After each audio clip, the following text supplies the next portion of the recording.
ہمارے اکابرین نے لکھا ہے کہ رزق کے کھلنے کے 16 دروازے ہیں، 16 کنجیاں ہیں جن سے رزق کے دروازے کھلتے ہیں۔ پہلی کنجی ہے نماز، کہ انسان اہتمام کے ساتھ، خشوع خضوع کے ساتھ نماز ادا کرے۔ اللہ تعالیٰ فرماتے ہیں وَأْمُرْ أَهْلَكَ بِالصَّلَاةِ وَاصْطَبِرْ عَلَيْهَا لَا نَسْأَلُكَ رِزْقًا نَحْنُ نَرْزُقُكَ، کہ تم نماز ادا کرو، ہم تو اس سے روزی کمانا نہیں چاہتے، روزی تو ہم تمہیں دیں گے، ہماری روزی ہے اللہ کے پاس۔ وَفِي السَّمَاءِ رِزْقُكُمْ، اے میرے بندو تمہارا رزق تو آسمانوں میں ہے، اور اللہ جتنا چاہتے ہیں اتنا اپنے بندوں کو عطا فرما دیتے ہیں۔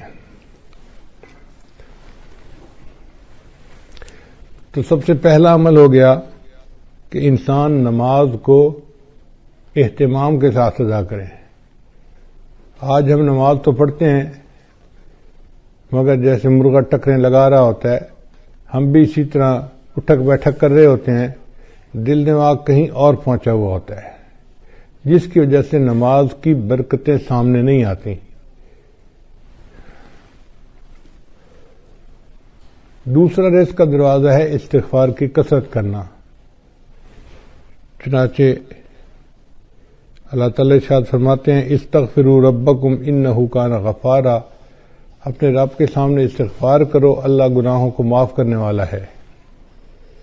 اور حدیث پاک میں آتا ہے من استر من الاستغفار، جو بندہ استغفار کی کثرت کرتا ہے جعل اللہ لہ من کل ہم فرجا، اللہ تعالیٰ اس کے لیے ہر مشکل میں آسانی کر دیتا ہے، ومن ضیق فرجا، اور ہر مشکل کو آسان کر دیتا ہے، ورزقہ من حیث لا یحتسب، اور اسے ایسی طرف سے رزق دیتا ہے کہ جس کا اس کو گمان بھی نہیں ہوتا۔ تو گویا استغفار کے زیادہ کرنے سے اللہ تعالیٰ بندے کو رزق ایسی طرف سے دیتے ہیں جس کا اس کو گمان ہی نہیں ہوتا، اور اس کے رزق کی پریشانی کو دور کر دیتے ہیں۔ پھر تیسرا رزق کا دروازہ ہے اللہ کے راستے میں خرچ کرنا، اس کو کہتے ہیں انفاق فی سبیل اللہ۔ اس لیے کہ جو بندہ اللہ کے راستے میں خرچ کرتا ہے اللہ تعالیٰ اس کو واپس لوٹاتے ہیں۔ اللہ تعالیٰ فرماتے ہیں وما انفقتم من شیء فهو یخلفہ، تم اللہ کے راستے میں جو خرچ کرو گے وہ اللہ تمہیں اس کا بدلہ دے گا۔ ہم 1 روپیہ خرچ کرتے ہیں، اللہ ہمیں اس کے بدلے 10 عطا فرماتے ہیں، 20 عطا فرماتے ہیں، 70 عطا فرماتے ہیں، حتیٰ کہ کئی مرتبہ 1 کے بدلے 700 عطا فرماتے ہیں۔ لوگ کہتے ہیں جی کہ ہم کہاں سے پیسہ دیں، ہماری تو ضرورتیں پوری نہیں ہوتی۔ بھائی ضروری نہیں کہ انسان لاکھوں دے، جتنا بھی غریب آدمی ہے 5-10 روپے خرچ کرنا تو کوئی مشکل کام نہیں ہوتا۔ تو ہمیں چاہیے کہ ہم مسکینوں پہ، فقیروں میں خرچ کریں، یا مدارس کے جو طلباء ہیں ان کے لیے مطبخ میں خرچ کریں۔ چونکہ ہم اللہ کے راستے میں خرچ کریں گے تو اللہ تعالیٰ اس قرض حسنہ کو واپس لوٹا کر رہیں گے اور کئی گنا کر کے لوٹائیں گے۔ تو دیکھنے میں ہم 1 دے رہے ہوں گے اور دوسری طرف سے 10 ہماری جیب میں واپس آ رہے ہوں گے، مگر یہ نفع کا کاروبار ہر بندے کو کرنا نہیں آتا، لوگ پریشان ہو جاتے ہیں۔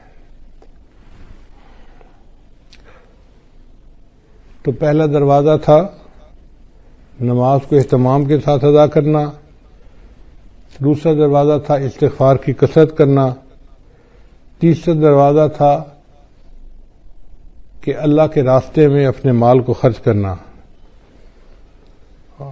اور چوتھا دروازہ ہے دین کے لیے ہجرت کرنا۔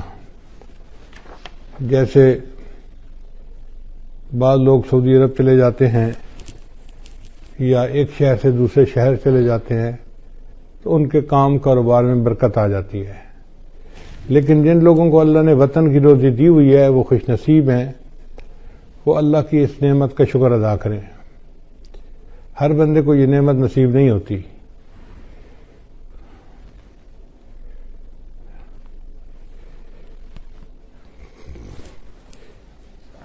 پھر چوتھا عمل ہے تقوی اختیار کرنا۔ اللہ تعالیٰ فرماتے ہیں وَلَوْ أَنَّ أَهْلَ الْقُرَىٰ آمَنُوا وَاتَّقَوْا لَفَتَحْنَا عَلَيْهِمْ بَرَكَاتٍ مِّنَ السَّمَاءِ، اگر یہ بستی دیسوں والے ایمان لاتے، تقوی کو اختیار کرتے، تو ہم ان کے لیے آسمان سے برکتوں کے دروازے کھول دیتے۔ تو گناہوں سے بچنے پر اللہ تعالیٰ رزق کے دروازوں کو کھول دیتے ہیں، اور آج گناہوں کی وجہ سے رزق کے دروازے بند ہیں اور ہم پریشانیوں کا شکار ہیں۔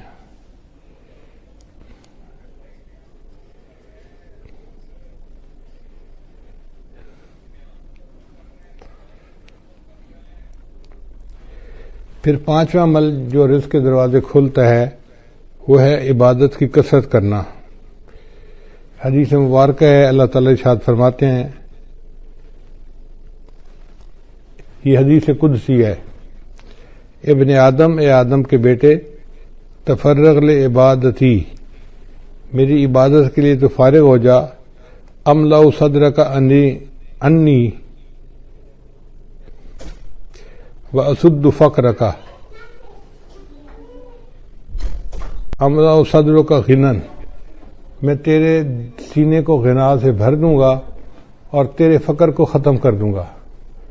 تو دیکھیں، عبادت کرنے سے اللہ تعالیٰ سینے میں بے نیازی ڈال دیتے ہیں اور بندے کے فقر کو ختم کر دیتے ہیں۔ اس لیے اللہ کا ذکر کثرت سے کرنا، قرآن پاک کی تلاوت کرنا، نیکی کرنا، یہ انسان کے رزق میں برکت کا دروازہ ہے۔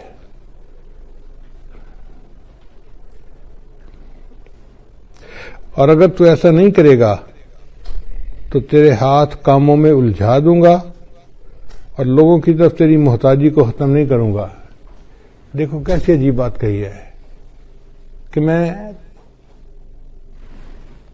تیرے ہاتھ کو کاموں میں الجھا دوں گا، ویسے تو بڑا مصروف نظر آئے گا، یہ کر رہا ہوں، یہ دے رہا ہوں، یہ لے رہا ہوں، یہ فائل آ رہی ہے، یہ جا رہی ہے، یہ آرڈر ہے، یہ فلاں ہے، ہاتھ تیرے کام میں الجھے ہوں گے مگر تیرا فقر ختم نہیں ہوگا، تنگدستی ختم نہیں ہوگی۔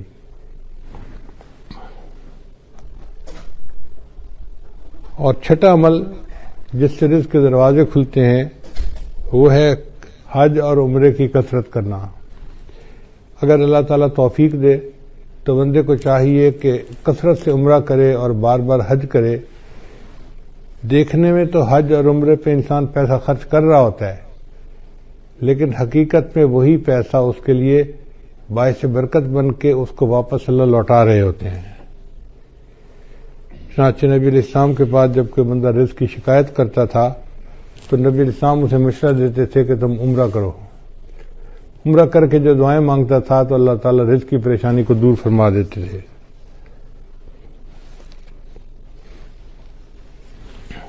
ساتواں عمل جس سے رزق کے دروازے کھلتے ہیں اس کو کہتے ہیں صلہ رحمی۔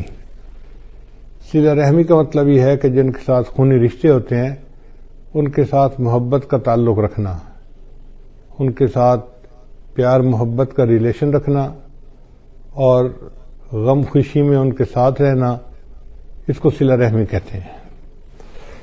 چنانچہ جو بندہ صلہ رحمی کرتا ہے اللہ تعالیٰ اس کو دو نعمتیں عطا فرماتے ہیں۔ حدیث پاک میں ہے من احب ان یزاد فی عمرہ، جو بندہ اس بات کو پسند کرتا ہے کہ اس کی عمر کے اندر زیادتی ہو، یعنی لمبی عمر ہو، ویزاد فی رزقہ، اور اس کے رزق میں زیادتی ہو، برکت ہو، فلیصل رحمہ، اس کو چاہیے کہ صلہ رحمی کو زیادہ کرے۔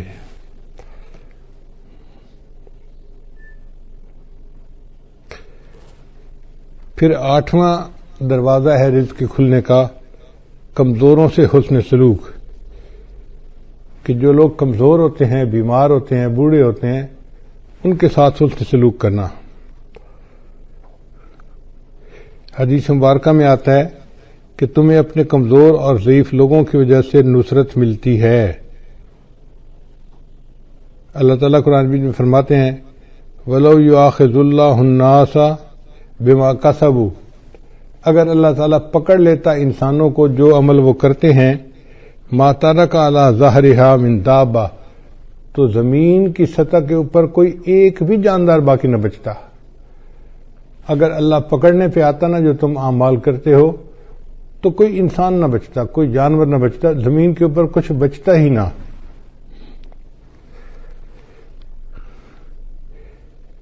تو اللہ تعالیٰ ہمیں جو رزق دیتے ہیں وہ چھوٹے بچوں کی وجہ سے، بوڑھوں کی وجہ سے، بیماروں کی وجہ سے، عورتوں کی وجہ سے دیتے ہیں، مہمانوں کی وجہ سے دیتے ہیں۔ لہذا ان کو بوجھ نہیں سمجھنا چاہیے، بلکہ ان کی وجہ سے ہمیں رزق ملتا ہے، ہر وقت ذہن میں یہ رکھنا چاہیے۔ رزق کا نواں دروازہ جس سے کہ انسان کا رزق کھلتا ہے اس کو توکل کہتے ہیں۔ توکل کا مطلب یہ ہے کہ انسان اللہ پر امید رکھے، اپنی طرف سے کوشش کرے اور نتیجہ اللہ پہ چھوڑ دے۔ وَمَن يَتَوَكَّلْ عَلَى اللَّهِ فَهُوَ حَسْبُهُ، جو اللہ پر توکل کرتا ہے اللہ اس کے لیے کافی ہو جاتا ہے۔ حدیث مبارکہ میں آئے لو انکم توکلون علی اللہ حق توکلہ، اگر تم توکل کرتے جیسے کہ اللہ پہ توکل کرنی چاہیے، لرزقکم کما یرزق الطیور، تو اللہ تعالیٰ تمہیں اس طرح رزق پہنچاتے جس طرح اللہ تعالیٰ پرندوں کو رزق پہنچاتے ہیں۔ وہ صبح اپنے گھونسلے سے خالی پیٹ نکلتے ہیں اور شام کو اپنے گھونسلے میں پیٹ بھرے واپس آتے ہیں۔ انسان کا معاملہ الٹ ہے، بیچارہ گھر سے پیٹ بھر کے نکلتا ہے اور شام کو خالی پیٹ گھر واپس آتا ہے۔ اور پرندوں کا معاملہ دیکھو کہ وہ خالی پیٹ گھر سے نکلتے ہیں اور اللہ ان کو پیٹ بھر کے رات کو واپس گھر پہنچاتے ہیں، جبکہ پرندے اپنے لیے کوئی چیز جمع بھی نہیں کر سکتے۔ کوئی پرندہ آپ نے ایسا نہیں دیکھا ہوگا جو سال کی روزی جمع کر لے، انسان جمع بھی کر لیتا ہے، پھر اس کا یہ حال ہے۔ اور پھر جانوروں کا رزق بھی بہت ہوتا ہے۔ آپ اگر غور کریں تو ایک ہاتھی دن میں کتنا چارہ کھاتا ہوگا؟ ہمارے حساب سے منوں کے حساب سے، ٹنوں کے حساب سے کھاتا ہوگا۔ اس کا وزن ہی اتنا ہے، اور ہم نے جہاں بھی جنگل میں ہاتھی دیکھا اس کو ہر وقت چرتے ہوئے دیکھا۔ تو جو ٹنوں کے حساب سے کھانا کھاتے ہیں ان کے پیٹ اللہ بھر دیتے ہیں، اور انسان بیچارہ کتنا کھا لیتا ہے؟ بڑے سے بڑا پہلوان ہو تو 2 روٹی، اس سے پیٹ بھر جاتا ہے بندے کا۔ تیسری روٹی دیں بھی صحیح نا تو کہتے ہیں نا جی پیٹ بھر گیا۔ تو ہمارا پیٹ بھی چھوٹا ہے اور ہم گھر سے پیٹ بھرے نکلتے ہیں اور رات کو خالی پیٹ واپس آتے ہیں۔ بہتر ہے کہ ہم اللہ تعالیٰ کے اوپر توکل کریں، تو پھر دیکھیں کہ اس کی برکتیں کتنی ہوں گی۔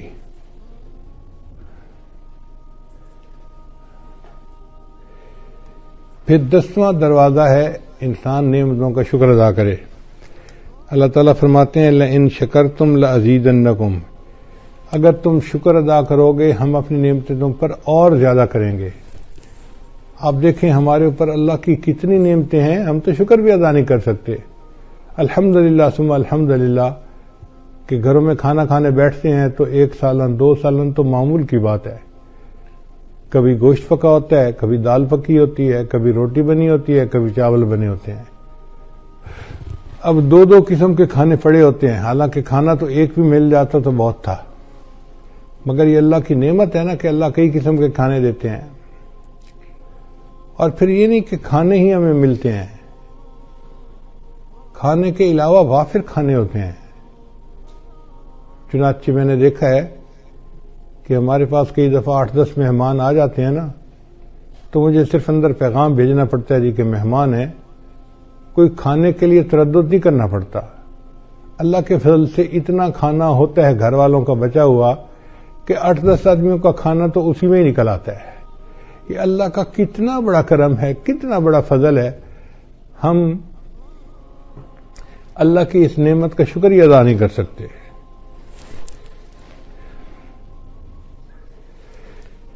ابن عطا اسکندری رحمۃ اللہ فرمایا کرتے تھے من لم یشکر النعمہ فقد تعرض لزوالها، کہ جس نے نعمت کا شکر ادا نہیں کیا اس نے نعمت کو اب زوال کے لیے پیش کر دیا کہ اللہ مجھے یہ نعمت نہیں چاہیے۔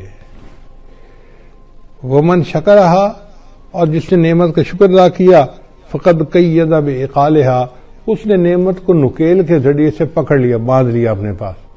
یعنی جو نعمت ملتی ہے اور بندہ اس کے اوپر شکر ادا کرتا ہے، پھر وہ نعمت اللہ اس سے واپس نہیں لیتے بلکہ اس نعمت میں اور برکت عطا فرما دیتے ہیں۔ پھر 11واں دروازہ کہ جب بھی مرد اپنے گھر میں داخل ہو مسکراتے چہرے کے ساتھ داخل ہو اور اہل خانہ کو سلام کرے۔ حدیث مبارکہ میں ہے، سیدہ صدیقہ نے فرماتی ہیں کہ نبی صلی اللہ علیہ وسلم جب بھی گھر تشریف لاتے تھے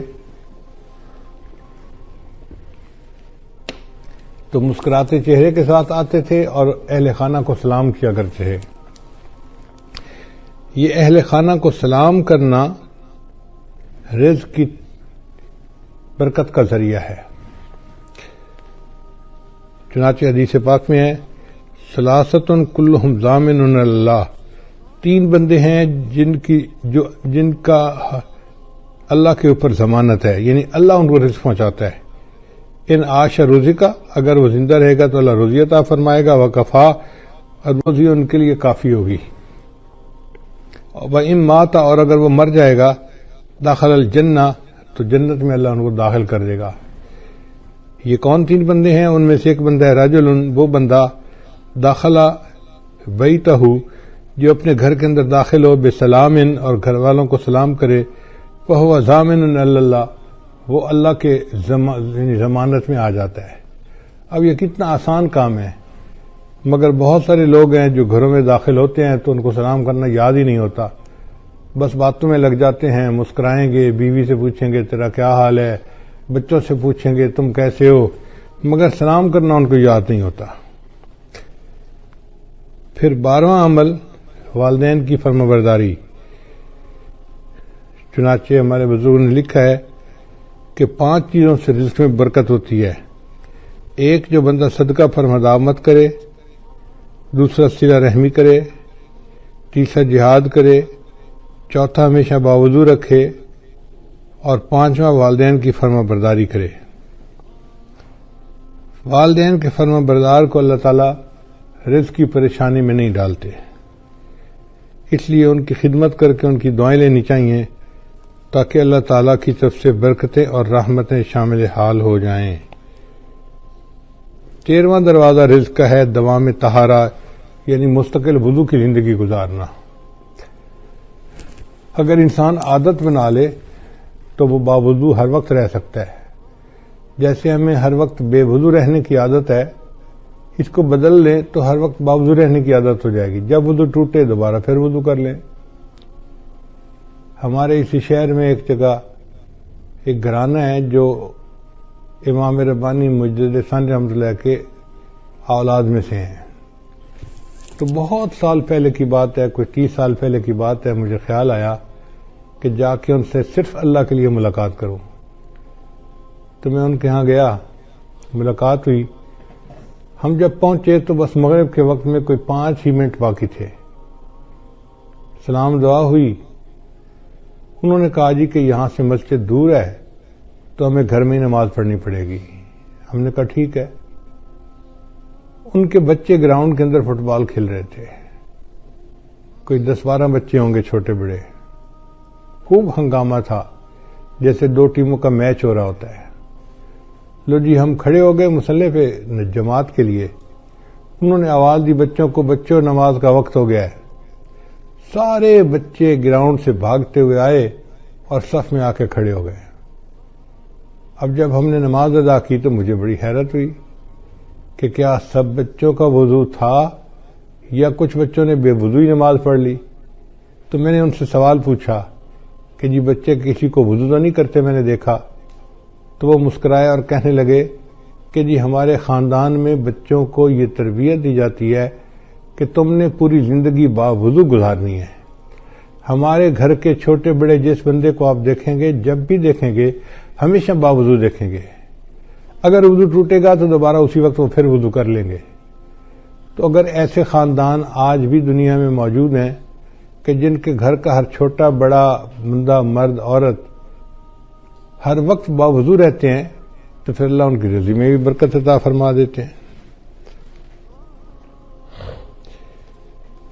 پھر 12واں عمل ہے، 14واں عمل ہے چاشت کی نماز پڑھنا، چاشت کی نماز ہوتی ہے دن کے 10 بجے 11 بجے، جب ذرا سورج طلوع ہو جاتا ہے اور پاؤں جلنے لگ جاتے ہیں گرمیوں میں، تو اس کو صلاۃ الضحیٰ کہتے ہیں، چاشت کی نماز کہتے ہیں۔ یہ وہ ٹائم ہوتا ہے جب اکثر مرد اپنے دفتروں میں چلے جاتے ہیں یا کھیتوں میں چلے جاتے ہیں یا اپنے کاروباروں میں چلے جاتے ہیں۔ اس وقت جو عورتیں اپنے خامدوں کو کاروبار پہ بھیج کے پیچھے مصلے پہ بیٹھتی ہیں اور نفل پڑھتی ہیں، اس میں اللہ نے رزق کی برکت رکھی ہے۔ اب کتنی عورتیں ہیں جو رزق میں کمی کے شکوے تو کرتی ہیں، لیکن وہ چاشت کی نماز نہیں پڑھتی کہ محنت کرنے کے لیے تو میرا خامد نکل گیا، پسینہ تو وہ بہائے گا۔ اب اللہ کرے کہ اس کے رزق میں برکت ہو جائے اور ہمیں اللہ تعالیٰ رزق میں آسانی فرما دے، تو یہ نماز پابندی کے ساتھ پڑھنے کی ضرورت ہے۔ ہمارے بزرگوں نے لکھا ہے کہ جو بندہ چاشت کے وقت نماز نہ پڑھ سکتا ہو، دفتر کی وجہ سے یا کاروبار کی وجہ سے یا دکان کی وجہ سے، اس کو چاہیے کہ سورج نکلنے کے چند منٹ بعد جو اشراق کی نماز پڑھتے ہیں تو 2 رکعت اشراق کی نیت سے پڑھ لے اور 2 رکعت چاشت کی نیت سے اسی وقت پڑھ لے، تو اس کی چاشت کی نماز ہو جائے گی۔ تو معمول بنا لینا چاہیے کہ چاشت کی نماز دفتر جانے سے پہلے پڑھ کے ہی جائیں۔ پھر 15واں عمل جس سے انسان اللہ تعالیٰ رزق کے دروازے کھولتے ہیں وہ ہے سورہ واقعہ کو پابندی کے ساتھ پڑھنا۔ حدیث مبارکہ میں آتا ہے، من قرأ سورۃ الواقعہ کل لیلۃ، جس نے ہر رات میں سورہ واقعہ کو پڑھا، لم تصبہ فاقۃ ابدا، اس کو کبھی فاقہ نہیں پہنچتا۔ عبداللہ بن مسعود رضی اللہ عنہ ایک بڑے مفتی قسم کے صحابی تھے، وہ بیمار ہو گئے۔ حضرت عثمان غنی امیر المومنین تھے، وہ ان کو ملنے کے لیے آئے۔ اللہ تعالی نے عثمان غنی رضی اللہ عنہ کو مال پیسہ بھی بہت دیا تھا، تو انہوں نے بات چھیڑی اور بات کرتے ہوئے کہا کہ عبداللہ بن مسعود، آپ کی بیٹیاں ہی بیٹیاں ہیں، بیٹا کوئی نہیں، تو میرا دل چاہتا ہے کہ میں آپ کو بہت سارا مال ہدیہ دے دوں، یعنی میں اپنی طرف سے بتا رہا ہوں کہ جیسے میں آپ کو 5 لاکھ دینار یا درہم ہدیہ دینا چاہتا ہوں۔ تو انہوں نے انکار کر دیا، نہیں مجھے نہیں چاہیے۔ تو عثمان غنی اللہ نے فرمایا کہ آپ کی بیٹیاں ہیں، آپ کو تو پیسے کی ضرورت ہے۔ ان کا بیٹیاں تو ہیں، مگر میں نے اپنی سب بیٹیوں کو سورہ واقعہ یاد کروا دی ہے اور میں نے ان کو بتا دیا ہے کہ مغرب کے بعد سورہ واقعہ پڑھ لیا کرو۔ نبی علیہ السلام نے فرمایا جو بندہ ہر رات میں سورہ واقعہ پڑھ لیتا ہے اللہ اس کو فاقے سے محفوظ فرما لیتے ہیں۔ یعنی ان صحابہ کا اتنا یقین پکا تھا کہ انہوں نے 4-5 لاکھ ریال ہدیہ لینے کے بجائے سورہ واقعہ کے اوپر زیادہ جو ہے نا بھروسہ کیا کہ اللہ تعالیٰ میری بچیوں کو فاقے سے بچائے گا۔ پھر 16واں عمل ہے دعا کرنا۔ تو ہمیں چاہیے کہ ہم رزق کی برکت کے لیے دعا بھی کریں، جیسے آج کی رات قبولیت دعا کی رات ہے، اور اب سے لے کے جو آگے وقت آ رہا ہے یہ سب قبولیت دعا کا وقت ہے۔ یہ رزق کی جو فہرستیں ہیں یہ اب سے بننا شروع ہوتی ہیں اور یہ بنتی رہتی ہیں بنتی رہتی ہیں بنتی رہتی ہیں، حتیٰ کہ 27 رمضان مبارک کو یہ فہرستیں اللہ تعالیٰ فرشتوں کو ہینڈ اوور کر دیتے ہیں ایگزیکیوشن کے لیے، عمل درآمد کے لیے۔ تو ہمارے پاس آج کی رات سے لے کے 27 رمضان تک کا وقت ہے، اس دوران ہم اللہ کو منائیں، اس کے سامنے روئیں، اس سے رزق مانگیں، اس سے صحت مانگیں، جو مانگنا ہے مانگیں۔ اللہ کے در میں کسی چیز کی کمی نہیں، جتنا مانگیں گے اللہ اتنا عطا فرمائیں گے، حتیٰ کہ 27 رمضان کو یہ لسٹیں فائنل ہو جائیں گی اور اسی میں یہ بھی فیصلہ ہوگا کہ اگلے سال کس نے زندہ رہنا ہے اور کس بندے نے مرنا ہے۔ زندگی اور موت کے فیصلے بھی اس بجٹ میں شامل ہیں، جیسے رزق کے فیصلے شامل ہیں۔ تو ہم اللہ تعالیٰ سے دعا مانگیں آج رات بھی اور آئندہ بھی۔ کرونا بیماری کی وجہ سے، حالات کی وجہ سے مسجدوں میں تو اجتماع اس وقت نہیں کر سکتے، لیکن گھر میں بیٹھ کے عبادت تو کر سکتے ہیں، اس میں تو کوئی رکاوٹ نہیں۔ ہم ابھی سے رمضان کی تیاری کریں اور ذہنی طور پہ ہم عبادت کرنے کے لیے تیار ہو جائیں اور اللہ کو منانے کے لیے تیار ہو جائیں، خوب دعائیں مانگیں۔ اگر باجماعت تراویح مسجد میں نہیں پڑھ سکتے تو گھر میں تو پڑھ سکتے ہیں نا۔ مسجدوں کی عمارتیں بند ہوئی ہیں، اعمال بند نہیں ہوئے. اعمال تو ہم کر سکتے ہیں، تو ہم تلاوت کریں، نمازیں پڑھیں، گھر کے اندر مجالس کریں اور اللہ تعالی سے دعائیں کریں خوب ڈٹ کے.